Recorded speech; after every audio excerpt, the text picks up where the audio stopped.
নমস্কার বন্ধুরা, ট্রাভেল গাইডের চ্যানেলে আপনাদের স্বাগত। আজকের এই ভিডিওতে আমরা একটি নতুন গন্তব্য বা ভ্রমণ বিষয়ক তথ্য নিয়ে আলোচনা করব। আপনারা যারা নতুন নতুন জায়গা ঘোরা এবং অভিজ্ঞতা অর্জন করতে ভালোবাসেন তাদের জন্য আজকের ভিডিওটি খুবই গুরুত্বপূর্ণ হতে চলেছে। ভিডিওটি স্কিপ না করে সম্পূর্ণ দেখুন এবং কমেন্ট করে জানান আপনারা আর কোন কোন বিষয়ক ভিডিও দেখতে চান। আমাদের চ্যানেলটি সাবস্ক্রাইব করে আমাদের সাথে যুক্ত থাকুন যাতে নতুন নতুন ভ্রমণ বিষয়ক ভিডিও সবার আগে দেখতে পান।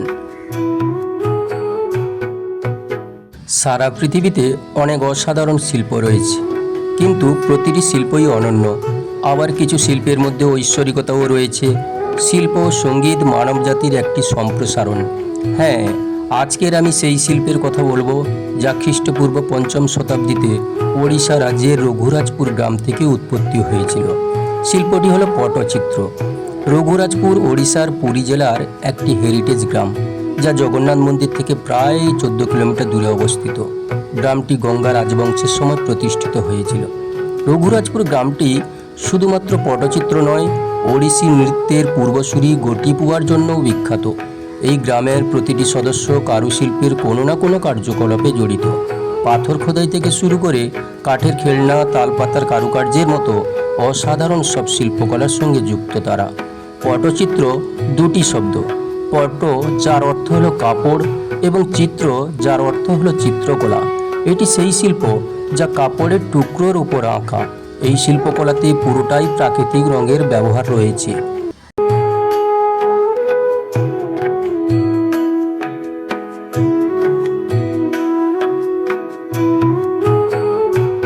যদিও এই ধরনের শিল্প পশ্চিমবঙ্গের পিংলাতে রয়েছে, তবুও রঘুরাজপুর পটচিত্র একটু ভিন্নধর্মী। কারণ রঘুরাজপুর পটচিত্রকলার প্রতিটা চিত্রই জগন্নাথ মন্দিরের সঙ্গে সম্পর্কিত। বিশ্ববিখ্যাত এই পটচিত্র তৈরির সঙ্গে একটি সাদা সুতির কাপড়েরও ব্যবহার রয়েছে। তার উপর পাথরের গুঁড়ো, তেঁতুল বীজের আঠা দিয়ে লেপা হয়। এই শিল্পে ব্যবহৃত সমস্ত রং প্রস্তুত করা হয় কাইত গাছের আঠার সঙ্গে বিভিন্ন উপাদান মিশিয়ে। পটচিত্রের প্রত্যেকটি ক্যানভাসে ফুটে ওঠে একটি গল্প, কোথাও রামায়ণ, কোথাও জগন্নাথদেব, কোথাও বা মহাভারতের কাহিনী।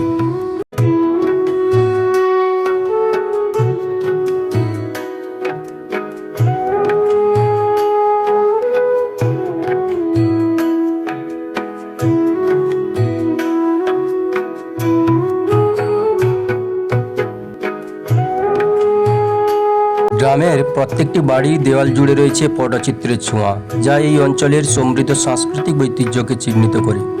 এই দেওয়ালগুলি মাস্টারপিসের ক্যানভাস হিসেবে কাজ করে, যা সমগ্র গ্রামকে একটি উন্মুক্ত আর্ট গ্যালারিতে রূপান্তরিত করেছে।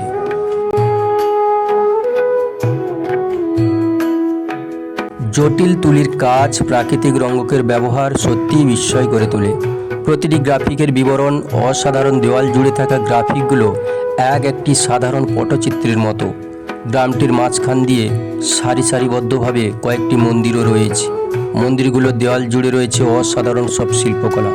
এখানকার মূল মন্দির হলো ভগবান রামের মন্দির, যার থেকেই গ্রামের নাম হয়েছিল রঘুরাজপুর। রঘুরাজপুরের কিছু উল্লেখযোগ্য শিল্পী হলেন পদ্মবিভূষণ পুরস্কারপ্রাপ্ত প্রয়াত জগন্নাথ মহাপাত্র, রূপশ্রী মহাপাত্র, সুদর্শন মহারানা ও লক্ষ্মীধর মহাপাত্র।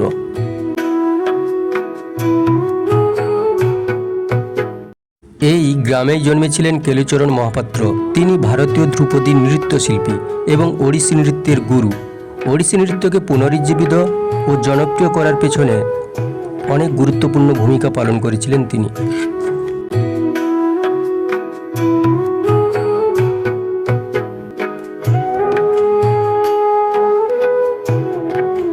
রঘুরাজপুরের প্রত্যেকটি দোকান খুলে সকাল ৬টার সময়, বন্ধ হয় রাত ১০টাতে। কোনো প্রবেশ মূল্য নেই এখানে। আপনি যদি রঘুরাজপুর আসেন তাহলে আপনার শীতকালে আসাই ভালো। শীতকাল ছাড়াও আপনি এখানে রথযাত্রার সময় আসতে পারেন। রথযাত্রার সময় নানান ধরনের আচার অনুষ্ঠান সম্পন্ন হয়।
রঘুরাজপুর পুরী স্বর্গদ্বার থেকে প্রায় 14 থেকে 15 কিলোমিটার দূরত্ব এবং ভুবনেশ্বর থেকে প্রায় 56 কিলোমিটারের মতো দূরত্ব, কোণারক থেকে প্রায় 40 কিলোমিটারের মতো দূরত্ব রয়েছে।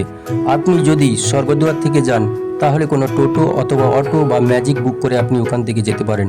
যদি ভুবনেশ্বর থেকে আসেন তাহলে কোনো কার গাড়ি ভাড়া করে বা নিজস্ব বাইকেও আপনি সোজা রঘুরাজপুর আসতে পারেন।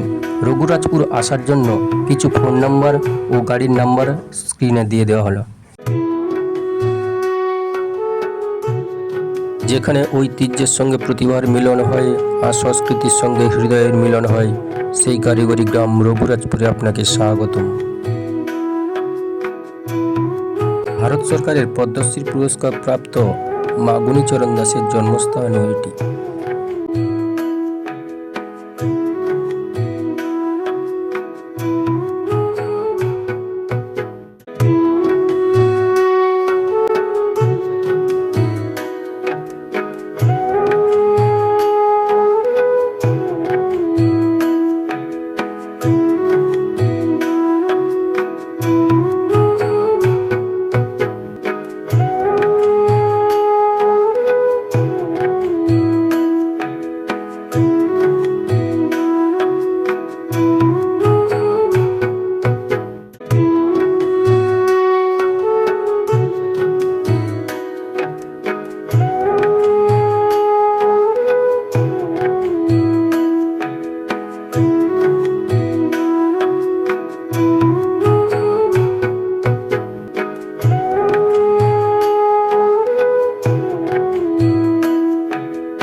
বেশ কিছু খ্যাতনামা শিল্পীর ফোন নাম্বারও আমরা স্ক্রিনে দিয়েছি এবং ডেসক্রিপশন বক্সে দেওয়া থাকবে।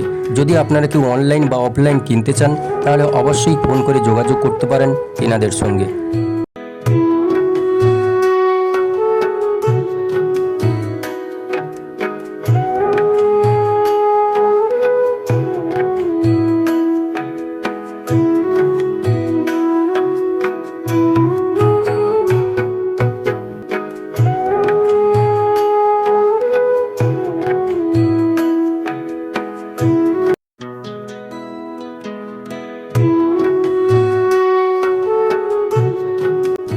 একটি জটিল পটচিত্র তৈরি করতে সময় লাগে 1 বছরের কাছাকাছি। তাই দাম দর করার সময় অবশ্যই শিল্পীদের অপমান না হয় সেদিকে ভেবেই দাম দর করা উচিত। আসুন সবাই মিলে জগন্নাথ ভূমির এই প্রত্যন্ত হেরিটেজ গ্রামটিকে বিশ্ব দরবারে আরও বেশি করে তুলে ধরি। জয় জগন্নাথ। আবারও দেখা হবে নতুন কোনো ভিডিওর মাধ্যমে। তত সময় সঙ্গে থাকুন, ভালো থাকুন।